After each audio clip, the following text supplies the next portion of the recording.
So the third B of the connection code is be dancing. So I'm not going to ask you all to stand up and dance, so you can relax. So have you ever seen ballroom dancing and just marveled at how two people are able just to stay in such beautiful sync and flow?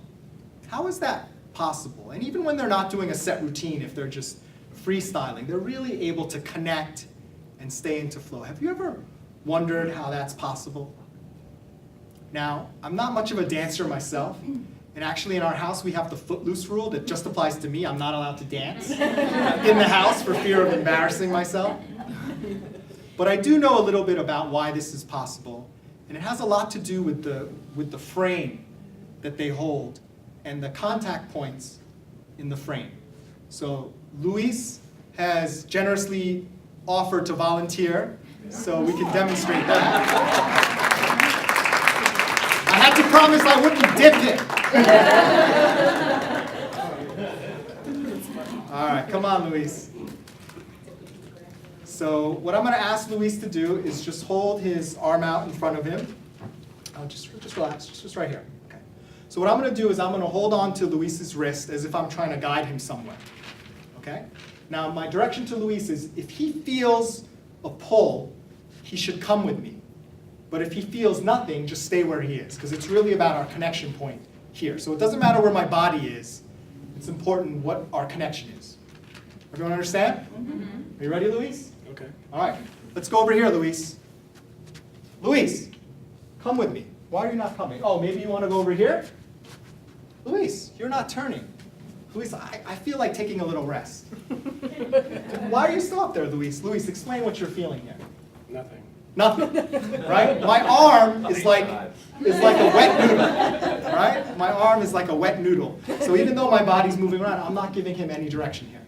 Now, I'm not going to do this right now, but imagine if I did the opposite. Imagine if I was yanking Luis. Luis, come here now. This is where we need to go. Or go over there. How do you think he would react? You want to demonstrate it? He wouldn't respond very well to that, and he wouldn't stay connected, right? So there's a third option. What if I just very normally just kind of said, hey, Luis, come over here, and he can come. And what if Luis wants to go a different way, and he moves his arm? I can follow him, because we're connected, and we're giving the right amount of energy. Everyone give Luis a round of applause. Thank you.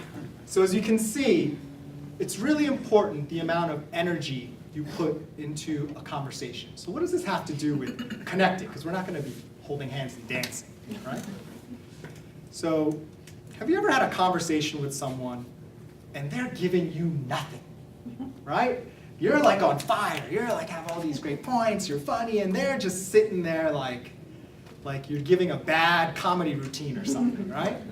How does that make you feel?